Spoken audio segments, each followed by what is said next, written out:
Hello and welcome to Talking Golf with Gary. This week, the dynamic Gary will introduce you to all kinds of topics pertinent to this past week of golf. He'll give you some tidbits of information as what's coming up and take you on a tour around the world for all of the golfing highlights. Sit back and enjoy Talking Golf with Gary. And hello and welcome to edition number 157 of Talking Golf with Gary. I'm laughing because this is like the 10th time I've started this show. Something always came up. And I hope everybody had a great week since our last visit. And I just wanted to show you, let's see how I can get this on camera.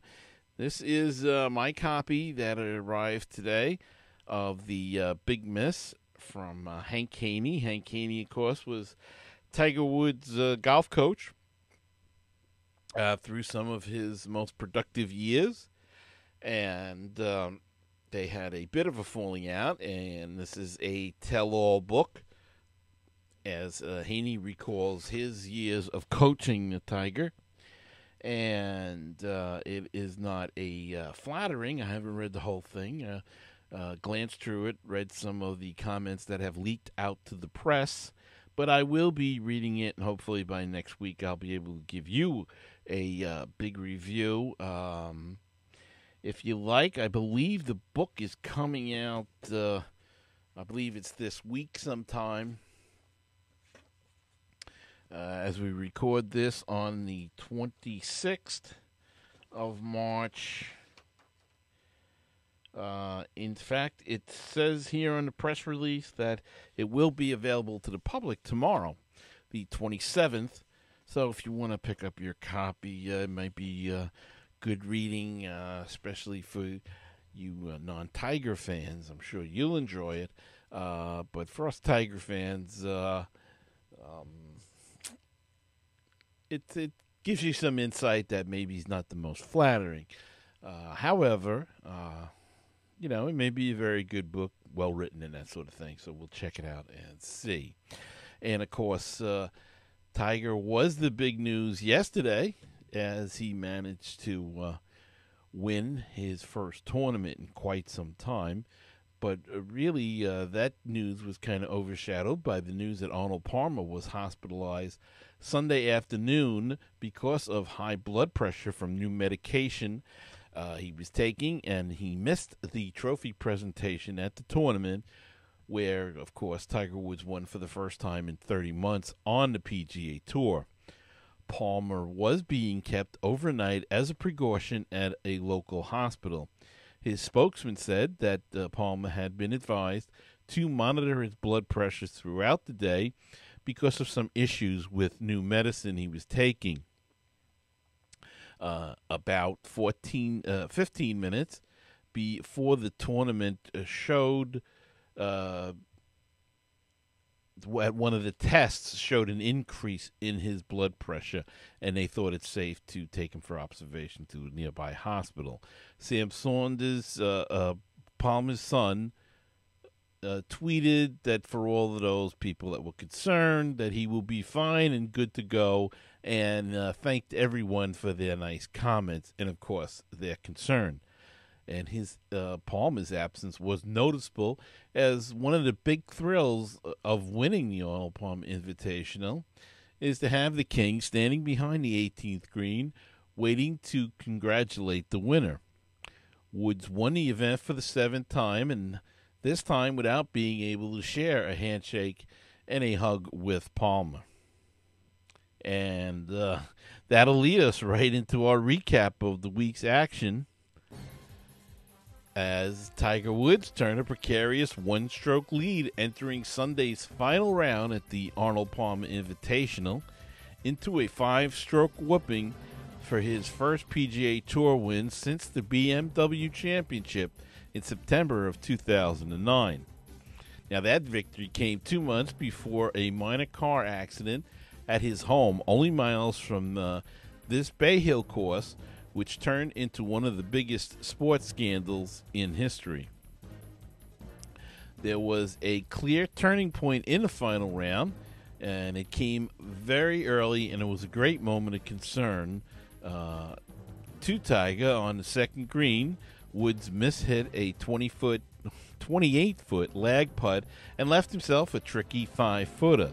These were the putts he always used to make in final rounds, especially on this course, and especially on Sundays. He's won 3 times on the 72nd green on this course, but he missed this putt and he got a bogey. But on the very next hole, faced with a difficult iron shot over water with a strong wind crossing through the fairways, Woods dropped the ball within 5 feet of the hole with just a magnificent shot, and he made his birdie to get that lost shot right back. On his walk to the next tee, he let out a huge breath of air and then went on to birdie number 4, 6, and 8 to finish the front 9 with a 4-shot lead. On the back, the key moment came on the 15th green when playing partner Graham McDowell had a birdie putt and Woods had 20 feet just to save par. The 4-shot lead could have dropped to 2 with 3 holes to play. But this was the Tiger of old. He watched McDowell leave his putt an inch high and then drained his own from 20, throwing that iconic fist pump as the ball fell in. This Sunday, he was laser focused and he was unwilling to let anyone topple him. Now it's on to Augusta in 2 weeks. And Michael Hoey of Northern Ireland won the Hassan II Trophy by 3 strokes on Sunday, ending Matteo Manasero's bid to qualify for next month's Masters. Hoey closed with a 7-under 65 to finish at 17-under 271. Damien McGrain of Ireland, who either led or shared the lead for 3 rounds, shot a 70 and was runner-up. Manasero needed to win to enter the top 50 in the world rankings to make the Masters, which starts April 5th. He entered the final round tied for the lead, but shot a 72 for 276. He bogeyed number 1 and double bogeyed number 8. The 18-year-old Italian competed in the 2009 Masters as the British amateur champion. Jamie Donaldson of Wales set a course record of 61, holding his approach shot on the last hole for an eagle. He finished at 275 with Robert Coles of England, who shot a 67, and Philip Price of Wales, who shot a 69. This was Hoey's 4th European Tour victory and his 3rd in less than a year. He earned almost $160,000, lifting him from number 65 to number 14 on the European money list. McGrain, unlike Hoey, was unable to complete his 3rd round on Saturday. He returned early Sunday to play the final 8 holes before starting the final round. Defending champion David Horsey of England had a 66 for a 279. And Freddie Couples shows no signs of slowing down as he made a 10-foot birdie putt on the final hole Sunday to win the Mississippi Gulf Resort Classic, capping an impressive showing at the Champions Tour event just 2 weeks before his annual trip to Augusta. Freddie's a big fan of the Masters tournament, and he easily navigated through the first 14 holes on Sunday with 4 birdies and no bogeys and no major trouble, but he surprisingly bogeyed the par 5 15th after a poor approach and chip shot, and carded another bogey on a par 3 17th before a flawless final hole salvaged the victory. The 18th at Fallen Oaks is the toughest rated on the course, but Couples crushed his drive right down the middle of the fairway and used his sand wedge to clear a water hazard and stick the approach close to the hole. His final putt was slightly downhill and he hit it perfectly. Couples admitted to getting a little jumpy down the stretch, but said he played well enough early in the round to give him a cushion. Freddie started the day tied for the lead with Jeff Sluman, but moved ahead with a birdie on the first hole. He led the rest of the day until the 17th, when his bogey dropped him into a tie with Michael Allen. Allen admitted he was surprised to find himself that close to a playoff. He shot a 6 under 66 on Sunday. Couples finished at 14 under for the tournament. Allen finished one stroke behind, and Sluman and Tom Pernice Jr. finished tied for third at 10 under.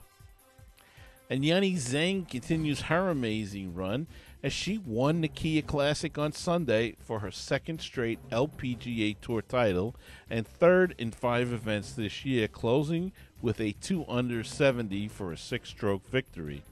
The 23-year-old Taiwanese star led wire to wire and finished up at 274 on Lacosta's Legends course. She became the second youngest player to reach 15 LPGA Tour wins. Nancy Lopez was 22 when she reached the mark. Tseng won the LPGA Founders Cup last week in Phoenix and also won the LPGA Thailand in February. She led the tour last season with 7 victories, including major victories in the LPGA Championship and the Women's British Open, and finished the year with 12 worldwide titles. South Korea's Sun Young Yu had a 71 to finish second. Shashan Fang shot her way into third place, and she tied with Ji Shin at 7 under. Shin had a 74, while Fang had the best round of the day, a 67. The Kraft Nabisco Championship, the first major of the year, is next week at Mission Hills in Rancho Mirage. Last year, Tseng had the 54-hole lead, but closed with a 74 and lost. It was the last time in 7 events that Tseng has lost going into the final round with the lead in the tournament. And finally, the Casey Wittenberg won the Nationwide Tour event. The former Golden Boy of U.S. Amateur Golf has won his first event on either the Nationwide or PGA Tour with a 6-shot victory at the Chickamauga, Louisiana Open in Broussard, Louisiana. Wittenberg played the PGA Tour in 2009 and was unable to return his privileges for the following season. But the man who finished 13th at the Masters on his debut in 2004 is clearly a player of much higher quality than his career to date would suggest. Wittenberg defeated Fabian Gomez, Chris Riley, and Paul Claxton. Claxton following up his third-place finish in Chile with another good week.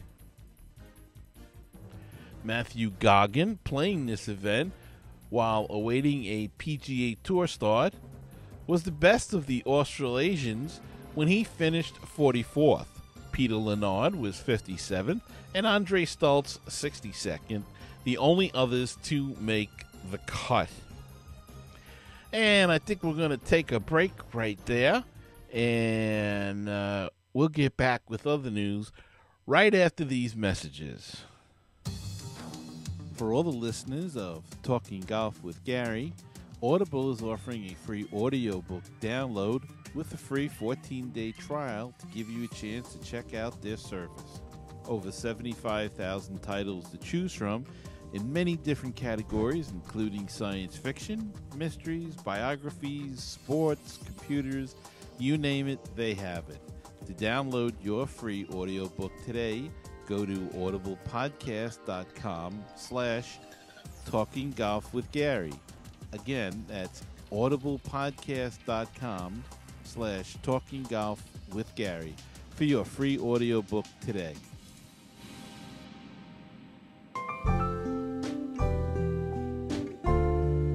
You can now hear our show while on the go with Stitcher Smart Radio.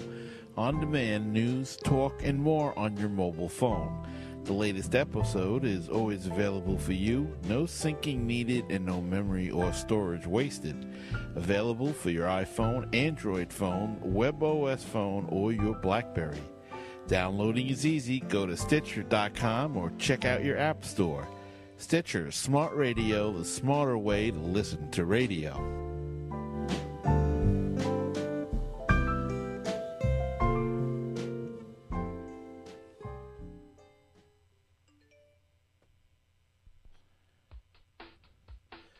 And while you're looking for Stitcher and downloading that from your website, maybe you'll check our little store that we have at www.zazzle.com/talkinggolfwithgary, where we sell all kinds of Talking Golf with Gary gear. There's some hats, there's some great coffee mugs there. I use them, I love them, and they work fantastic. And a great travel mug and some bumper stickers and all kinds of stuff. So check it out, the Talking Golf with Gary store at Zazzle, ZAZZLE.com/talkinggolfwithgary. And don't forget, if you'd like to be a part of the show, you can by simply calling us at 516-619-6341 or by writing us at Gmail at talkinggolf@gmail.com. That is talkinggolf@gmail.com. Or again, call the 24-hour hotline voicemail active line at 516-619-6341, or drop us an email at talkinggolf@gmail.com. Okay, and in other news, the Father-Son Challenge is back and going to return to the golf world this year. Arnold Palmer will serve as the ambassador, and PNC Bank will be the title sponsor of the tournament that features major champions teaming up with their sons in a 36-hole tournament. The tournament has not been played since 2008, when it lost sponsorship during the economic downturn. The Father-Son Challenge will be played December 15th and 16th at the Ritz-Carlton Club in Grand Lakes Resort in Orlando. NBC Sports will televise the tournament. Alistair Johnson, vice chairman at IMG, who created the tournament in 1995, said no other event has a waiting list of major champions wanting to get in.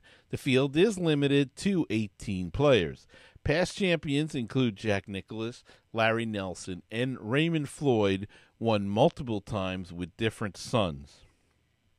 And that was always an entertaining little tournament that they have when the silly season comes, when the regular season is done.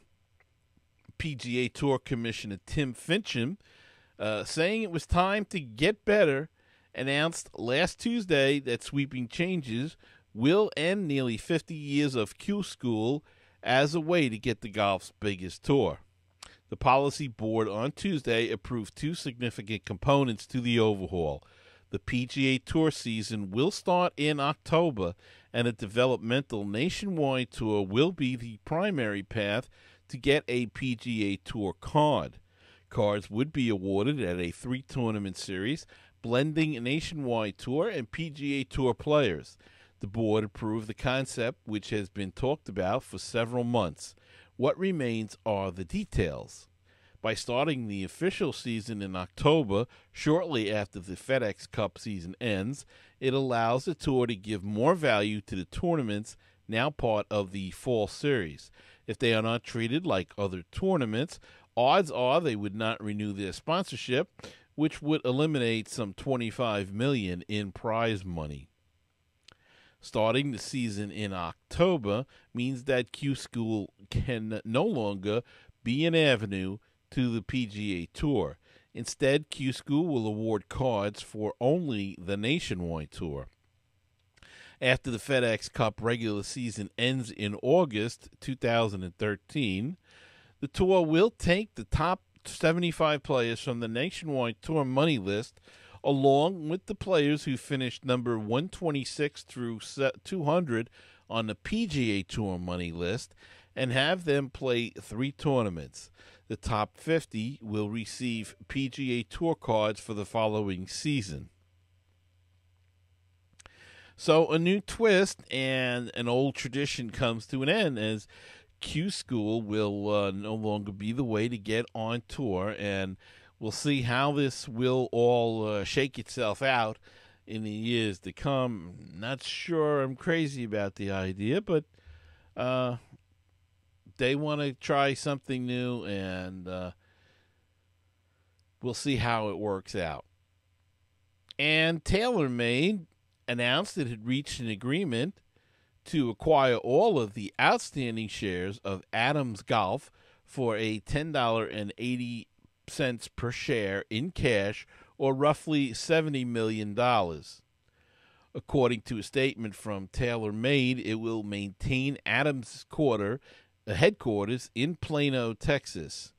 This acquisition reflects our commitment to continued growth in the golf category, said Herbert Hainer, CEO of Adidas Group, TaylorMade's parent company.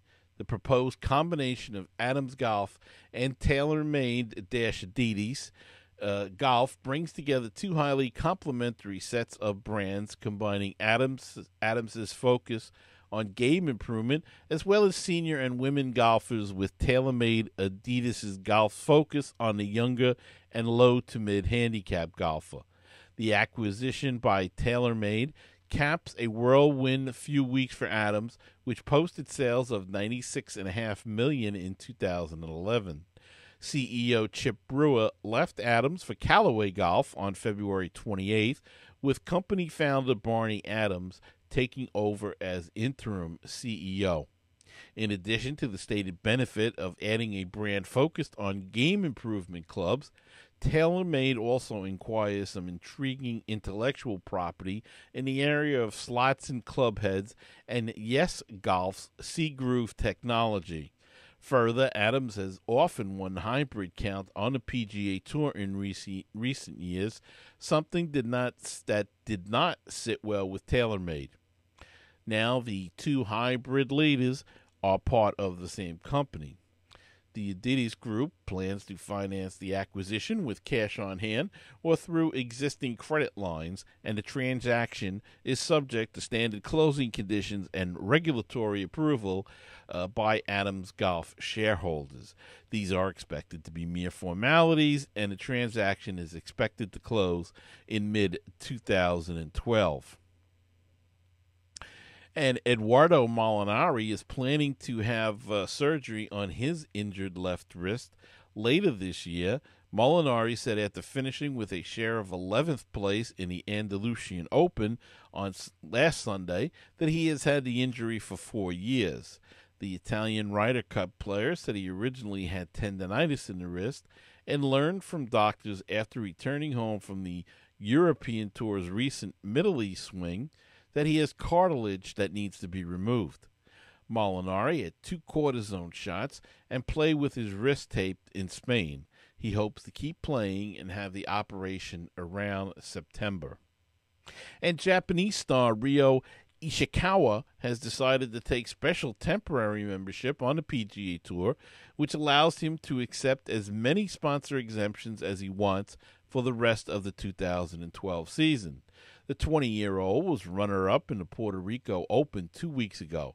In 6 events this year, he has earned $582,471, more than enough to be a special temporary member.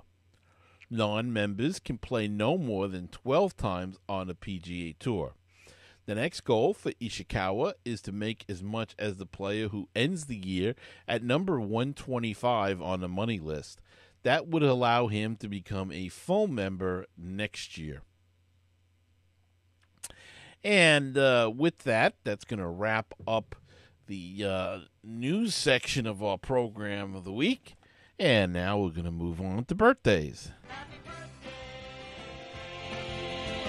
Happy birthday to you. Happy birthday.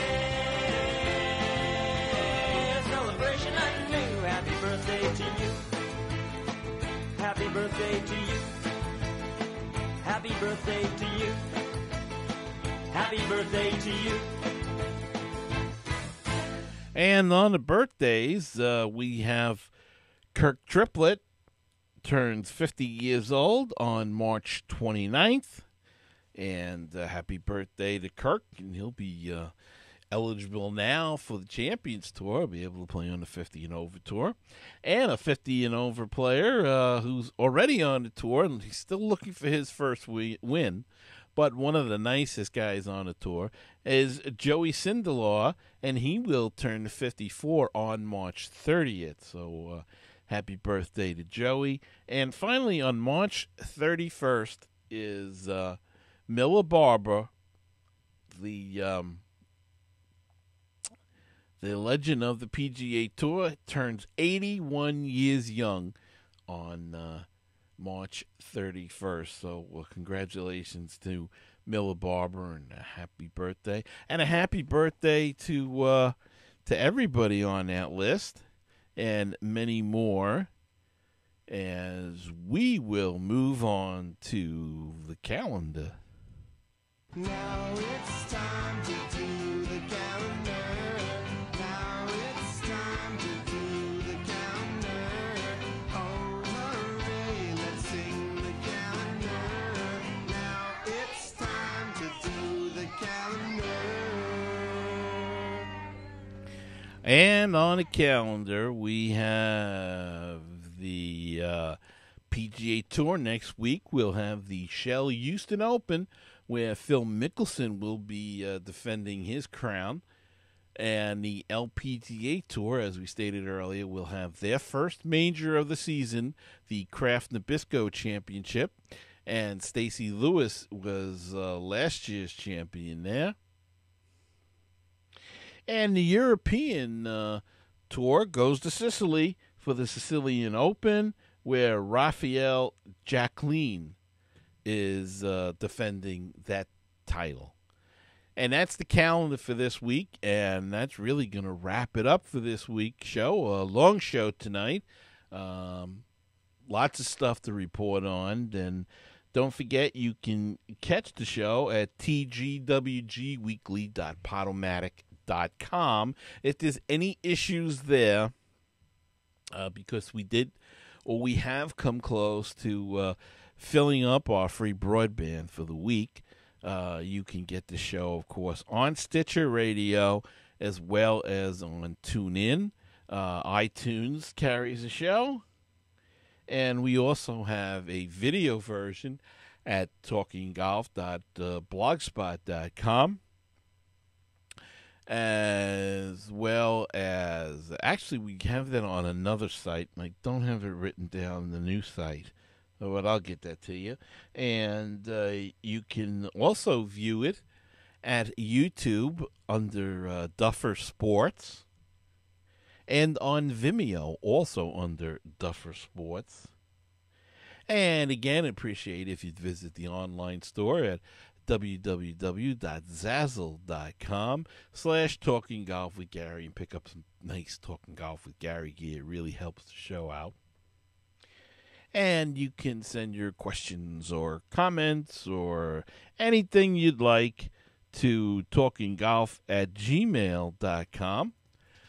And or you can call the Hotmail comment line, voicemail line, that is, at 516-619-6341. So Shell Houston Open next week. Phil Mickelson defends. Tiger's off, but he's also back. He'll be back at the Masters, and we'll be back with another edition of Talking Golf with Gary. Until the next time, have a great week. Bye-bye, everybody.